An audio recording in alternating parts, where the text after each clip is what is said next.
அகிலம் நியூஸ் நேயர்களுக்கு வணக்கம். அகிலம் நியூஸின் இன்றைய நாளுக்கான தலைப்புச் செய்திகள். ரீபில்டிங் ஸ்ரீலங்கா ஜனாதிபதி செயலணி பிரதமர் ஹரணி அமரசூரியவின் தலைமையில் ஜனாதிபதி அலுவலகத்தில் இடம்பெற்றுள்ளது. டிட்வா சூறாவளியால் ஏற்பட்ட அனர்த்த நிலைமையின் பின்னர் நாடு முழுவதும் முன்னெடுக்கப்படுகின்ற மீட்பு, புனர்வாழ்வு மற்றும் புனரமைப்பு பணிகளை ஒருங்கிணைப்பதற்கான இந்த ரீபில்டிங் ஸ்ரீலங்கா ஜனாதிபதி செயலணி நிறுவப்பட்டுள்ளது.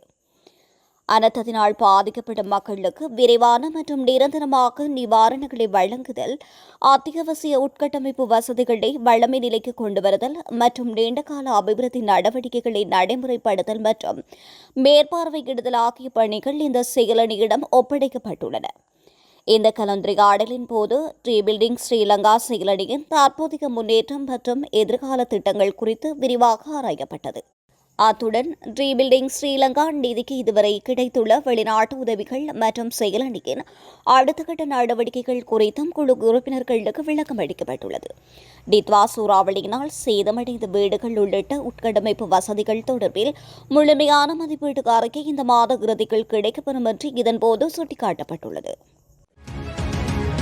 நாட்டில் நிலவும் கடும் வெப்பமான வானிலை நிலைமை தொடர்பில் வளிமண்டலவியல் திணைக்களம் எச்சரிக்கை அறிவிப்பொன்றை வெளியிட்டுள்ளது.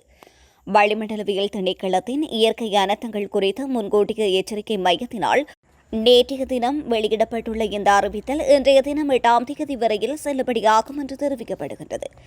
இதன்படி சப்ரகமுவ, வடமேல் மற்றும் வடமத்திய மாகாணங்களிலும், கொழும்பு, கம்பகா, வவுனியா, மன்னார், ஹம்பாந்தோட்டை மற்றும் மொனராகலை ஆகிய மாவட்டங்களிலும் மனித உடலுக்கு உணரப்படுகின்ற வெப்பநிலையானது அவதானம் செலுத்த வேண்டிய மட்டத்தில் காணப்படும் என்று எச்சரிக்கப்பட்டுள்ளது. எனவே இது குறித்து விழிப்புடன் செயற்பட்டு மனித ஆரோக்கியத்திற்கு ஏற்படக்கூடிய பாதிப்புகளை குறைத்துக் கொள்ள தேவையான நடவடிக்கைகளை எடுக்குமாறு அந்த திணைக்களம் பொதுமக்களிடம் கேட்டுக் கொண்டுள்ளது. நுரைச்சோலையில் உள்ள லக்விஜய நிலக்கரி மின் நிலையத்தில் நிலக்கரி விநியோகம் உள்ளிட்ட பல்வேறு பிரச்சினைகள் காரணமாக எதிர்காலத்தில் மின்வெட்டு விதிக்கப்படும் என்ற தவறான மற்றும் ஏமாற்றும் அறிக்கைகளால் பொதுமக்கள் ஏமாற வேண்டாம் என்று எரிசக்தி அமைச்சு அறிவித்துள்ளது. இது தொடர்பில் அறிவிப்பில் மேலும் நுரைச்சோலை மின் நிலையத்தில் நிலக்கரி விநியோகம் தொடர்பாக சிக்கல்கள் எழுந்துள்ளதாகவும், குறிப்பாக ஏப்ரல் மாதத்திற்குள் மின்வெட்டு விதிக்கப்படலாம் என்று சில ஊடகங்களில் தவறான செய்திகள் பரவி வருகின்றன. நுரைச்சோலை மின் உற்பத்தி நிலையத்திற்கு எதிர்கால செயற்பாடுகளுக்காக ஆர்டர் செய்யப்பட்ட 36 நிலக்கரி ஏற்றுமதிகளில் 22 ஏற்றுமதிகள் ஏற்கனவே இறக்கப்பட்டுவிட்டது. இந்த நிலையில் ஆலை தற்போது வழக்கம் போல் இயங்குகின்ற நிலையில் மீதமுள்ள நிலக்கரி விநியோகங்களை தடையின்றி வழங்க முடியும் என்று விநியோகஸ்தர்கள் உறுதியளித்துள்ளனர். இலங்கையைச் சூழவுள்ள கடற்பரப்பில் இனிமேல் ராணுவ நடவடிக்கைகள் முன்னெடுக்கப்பட மாட்டாது என்பதற்கான உத்தியோகபூர்வ உறுதியை அமெரிக்காவிடமிருந்து இலங்கை அரசு பெற்றுக் கொள்ள வேண்டும் என்று ரணில் தலைமையிலான ஐக்கிய தேசிய கட்சி வலியுறுத்தியுள்ளது. கட்சியின் தலைமையகம் விடுத்துள்ள விசேட அறிக்கையிலேயே இந்த விடயம் சுட்டிக்காட்டப்பட்டுள்ளது. அந்த அறிக்கையில் மேலும் இலங்கையின் பிரத்யேக பொருளாதார வலயத்திற்குள் அமெரிக்க நீர்மூழ்கி கப்பல் ஒன்றினால் ஈரான் நாட்டு போர்க்கப்பல் மூழ்கடிக்கப்பட்டமை தொடர்பில் இலங்கை அரசு தொடர்ந்து மௌனம் காத்து வருகின்றமை கவலை அளிக்கின்றது. அரசின் இந்த மௌன போக்கை ஐக்கிய தேசிய கட்சி வன்மையாக கண்டிக்கின்றது. இவ்வாறான மோதல் நடவடிக்கைகள் காரணமாக இலங்கையின் பிரத்யேக பொருளாதார வலயம் ஒரு போர் வலயம் போல் மாற்றமடைந்துள்ளது. இதன் நேரடி விளைவாக இலங்கையில் வாழ்க்கை செலவு மேலும் உயர்ந்து நாட்டின் பொருளாதாரத்திற்கு பாரிய பாதிப்புகள் ஏற்படும் என்று தெரிவிக்கப்பட்டுள்ளது. அனுராதபுரம் நாச்சதுவ குளத்தில் தோணி மூலம் மீன்பிடிக்க சென்ற நிலையில் காணாமல் போன மீனவர்கள் சடலமாக மீட்கப்பட்டுள்ளதாக கிதோகம போலீசார் தெரிவித்துள்ளனர். நாச்சதுவ புதிய நகரைச் சேர்ந்த 50 வயதுடைய 3 பிள்ளைகளின் தந்தையே இவ்வாறு உயிரிழந்துள்ளார்.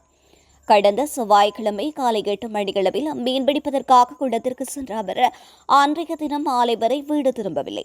இதனால் சந்தேகமடைந்த அவரது சகோதரர் குளத்திற்கு சென்று தேடிய போது ரஃபீஸ் மீன்பிடிக்க பயன்படுத்திய தோணி மட்டும் குளத்தில் மிதந்து கொண்டிருந்ததை கண்டெடுத்துள்ளார். இதனைத் தொடர்ந்து மேற்கொள்ளப்பட்ட தேடுதல் நடவடிக்கைகளின் பலனாக 3 நாட்களின் பின்னர் அவரது சடலம் கடந்த வெள்ளிக்கிழமை கண்டுபிடிக்கப்பட்டுள்ளது. மரணம் குறித்த மேலதிக விசாரணைகளை கிதோகம போலீசார் மேற்கொண்டு வருகின்றனர். யாழ்ப்பாணம் நவாலி வீதியில் கண்டர் ரக வாகனமும் தனியார் போக்குவரத்து சேவை பேருந்து ஒன்றும் மோதி விபத்துக்குள்ளாகியுள்ளது. குறித்த விபத்தானது நேற்றைய தினம் இடம்பெற்றுள்ளதாக தெரிவிக்கப்படுகிறது. இதுகுறித்து மேலும் தெரிய வருகையில் யாழ்ப்பாணத்திலிருந்து காரைநகர் நோக்கி பயணித்த பேருந்தும் யாழ்ப்பாணம் நோக்கி பயணித்த கெண்டர் ரக வாகனமும் மோதியே குறித்த விபத்து சம்பவித்துள்ளது. இருப்பினும் உயிர் சேதங்கள் எவையும் ஏற்படவில்லை என்று தெரிவிக்கப்படுகின்ற நிலையில் விபத்து சம்பவம் குறித்து மேலதிக விசாரணைகளை மானிப்பாய் போலீசார் மேற்கொண்டு வருகின்றனர். உலகின் விலை உயர்வை எங்களால் கட்டுப்படுத்த முடியாது. எண்ணெய் மற்றும் எரிவாயு விநியோகம் குறைக்கப்பட்டால் அவற்றின் விலை அதிகரிக்கும் என்று வர்த்தகம் மற்றும் உணவு பாதுகாப்பு மற்றும் கூட்டுறவு மேம்பாட்டு அமைச்சர் வசந்த சமரசிங்க தெரிவித்துள்ளார். விலை உயர்வு ஏற்கனவே பதிவாகியுள்ளது. நிச்சயமாக நாம் இந்த அதிகரிப்பை தாங்கிக் கொள்ள வேண்டியிருக்கும். இது ஒரு தடுக்க முடியாத சூழ்நிலை என்று அமைச்சர் மேலும் வலியுறுத்தியுள்ளார். மத்திய கிழக்கில் ஏற்பட்டுள்ள இந்த நிலைமை முழு உலகையும் பாதிக்கும் ஒரு சூழ்நிலையாகும். மேலும் கப்பல் வழிகளை பயன்படுத்தி இறக்குமதி செய்து ஏற்றுமதி செய்யும் ஒவ்வொரு நாட்டிற்கும் இது ஒரு பாரிய பிரச்சினையாகும் என்று அவர் ஊடகங்களுக்கு பேட்டி அளித்த போது தெரிவித்துள்ளார். யாழ்ப்பாணம் உரும்பராய் எரிபொருள் நிரப்பு நிலையத்தில் திடீரென்று தீப்பற்றியதால் குறித்த பகுதியில் பரபரப்பு ஏற்பட்டுள்ளது. குறித்த சம்பவம் நேற்றைய தினம் இடம்பெற்றுள்ளது. எரிபொருள் தாங்கியானது நேற்றைய தினம் உரும்பராய் எரிபொருள் நிரப்பு நிலையத்தின் எரிபொருள் கிடங்கிற்கு எரிபொருளை நிரப்ப முயற்சித்தது. இதன்போது திடீரென்று விபத்து ஏற்பட்ட நிலையில் குறித்த தீ விபத்தில் 25 லட்சம் ரூபாய் பெறுமதியான இயந்திரம் முழுமையாக சேதமடைந்துள்ளதாக தெரிய வந்துள்ளது. இதுகுறித்து கோப்பாய் காவல்துறையினர் மேலதிக விசாரணைகளை மேற்கொண்டு வருகின்றனர். மத்திய கிழக்கில் நிலவும் மோதல் காரணமாக ஸ்டேலின் வடக்கு பிராந்தியத்தில் பணிபுரியும் இலங்கையர்கள் தமது பாதுகாப்பு குறித்து மிகுந்த அவதானத்துடன் இருக்குமாறு ஸ்டேலுக்கான இலங்கை தூதரகம் கோரிக்கை விடுத்துள்ளது. ஸ்டேலினுடைய வடக்கு பிராந்தியத்தை இலக்கு வைத்து கிஸ்புல்லா அமைப்பினால் நடத்தப்படுகின்ற ஏவுகணை தாக்குதல்களின் எண்ணிக்கை அதிகரித்து வருவதாக அவதானிக்கப்பட்டுள்ளதாக ஸ்டேலுக்கான இலங்கை தூதுவர் நிமல் பண்டார தெரிவித்துள்ளார். வடக்கு ஸ்டேல் பிராந்தியத்தில் 9,000க்கும் மேற்பட்ட இலங்கையர்கள் பணிபுரிந்து வருவதால் அந்நாட்டு பாதுகாப்பு படைகள் அரசு ஊடகங்கள் நிறுவனம் மற்றும் தூதரகம் வழங்கும் அறிவுறுத்தல்களை தொடர்ந்தும் பின்பற்றுமாறு கேட்டுக் கொள்ளப்படுகின்றார்கள். தேவையான மேலதிக அறிவுறுத்தல்களுக்கு தூதரகத்தின் வாட்ஸ்அப் இலக்கமான 0072555905731 ஊடாக வாரத்தின் 7 நாட்களும் தொடர்புகளை மேற்கொள்ள முடியும் என்று தெரிவிக்கப்பட்டுள்ளது. மினேரியா ரொட்டவெவ பகுதியில் தனது சகோதரியை காப்பாற்றச் சென்ற முதியவர் ஒருவர் அடித்து கொலை செய்யப்பட்டுள்ளார். இந்த சம்பவம் நேற்று இரவு இடம்பெற்றுள்ளதாக போலீசார் தெரிவித்துள்ளனர். உயிரிழந்தவர் ரொட்டவெவ கல்லோயா சந்தி பகுதியைச் சேர்ந்த 70 வயதுடையவர் என்று தெரியவந்துள்ளது. முதியவரின் சகோதரியை அவரது மனநலம் பாதிக்கப்பட்ட மகன் தாக்கி வந்ததை அடுத்து தனது சகோதரியை காப்பாற்றுவதற்காக அவரது வீட்டிற்கு அவர் சென்றுள்ளார். இதன்போது கோபமடைந்த சகோதரியின் மகன் தடிகால் சரமாரியாக தாக்கியதில் முதியவர் சம்பவ இடத்திலேயே உயிரிழந்துள்ளார். சந்தேக நபரின் தாய் படுகாயமடைந்த நிலையில் கிங்குராங்கோட வைத்தியசாலையில் அனுமதிக்கப்பட்டுள்ளதுடன் சம்பவத்துடன் தொடர்புடைய சந்தேக நபர் போலீசாரினால் கைது செய்யப்பட்டுள்ளார். யாஹல புனித ஆனா வீதியில் அமைந்துள்ள வீடொன்றின் மீது நேற்றைய தினம் அதிகாலை துப்பாக்கிச்சூடு நடத்தப்பட்டுள்ளது. இந்த வீடானது ஒழுங்கமைக்கப்பட்ட குற்ற கும்பலின் உறுப்பினரான பட்டுவதே ஜாபர் என்பவருடைய மனைவியின் இல்லம் என்று தெரிவிக்கப்படுகின்றது. அதிகாலை வேளையில் இனம் தெரியாத நபர்களினால் இந்த துப்பாக்கி பிரயோகம் நடத்தப்பட்டுள்ளது. குறித்த தாக்குதலில் எவருக்கும் காயங்களோ அல்லது உயிரிழப்புகளோ ஏற்படவில்லை என்று போலீசார் உறுதிப்படுத்திய நிலையில் மோட்டார் சைக்கிளில் சென்ற இருவர் இந்த துப்பாக்கிச்சூட்டை நடத்திவிட்டு தப்பிச் சென்றிருக்கலாம் என்று போலீசார் சந்தேகம் வெளியிட்டுள்ளனர். அம்பாறை மாவட்டம் சமாந்துறை போலீஸ் பிரிவுக்குட்பட்ட வீரமுறை பகுதியில் 28,500 மில்லி லீட்டர் கசிப்புடன் 26 வயதுடைய சந்தேக நபர் ஒருவர் சமாந்துறை போலீஸ் நிலைய ஊழல் ஒழிப்பு பிரிவினரால் கைது செய்யப்பட்டுள்ளார்.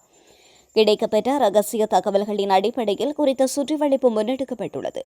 சம்மாந்துறை போலீஸ் நிலைய ஊழல் ஒழிப்பு பிரிவு பொறுப்பதிகாரி தலைமையிலான போலீஸ் குழுவினர் மேற்கொண்ட இந்த நடவடிக்கையின் போது சூட்சமமான முறையில் மறைத்து வைக்கப்பட்டிருந்த கசிப்புடன் குறித்த சந்தேக நபர் கைது செய்யப்பட்டார். இலங்கை மற்றும் இத்தாலி அரசாங்கங்களுக்கு இடையே கடந்த டிசம்பர் 12ஆம் தேதி அன்று கையெழுத்திடப்பட்ட ஓட்டுநர் உரிமங்களை பரஸ்பரம் அங்கீகரிப்பதற்கு நடவடிக்கை எடுக்கப்பட்டுள்ளது. அதற்கமைய இருதரப்பு ஒப்பந்தத்தின் கீழ் உரிமங்களை மாற்றிக் கொள்வதற்கான நடைமுறைகளை இத்தாலியில் உள்ள இலங்கை தூதரகம் அறிவித்துள்ளது. இந்த ஒப்பந்தம் இந்த ஆண்டு ஏப்ரல் 10ஆம் தேதி முதல் அதிகாரப்பூர்வமாக நடைமுறைக்கு வருகின்ற நிலையில் ஓட்டுநர் உரிமங்களை மாற்றுவதற்கான விண்ணப்பங்கள் ஏப்ரல் மாதம் 10ஆம் தேதி முதல் ஏற்றுக்கொள்ளப்படும் என்று தூதரகம் தெரிவித்துள்ளது.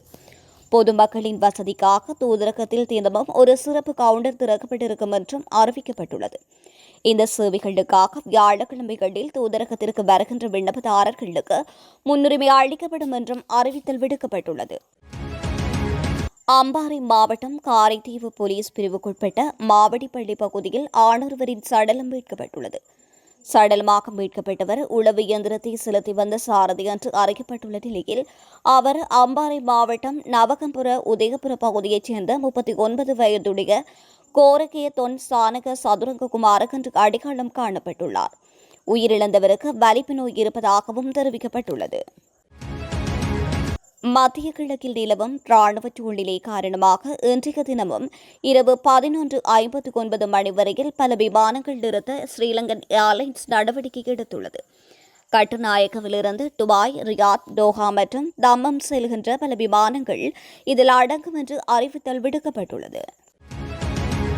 இத்துடன் அகிலம் நியூஸின் இன்றைய நாளுக்கான தலைப்புச் செய்திகள் நிறைவடைகின்றன. தொடர்ந்தும் உடனுக்குடன் செய்திகளை பெற்றுக்கொள்ள அகிலம் நியூஸுடன் இணைந்திருங்கள். நன்றி, வணக்கம்.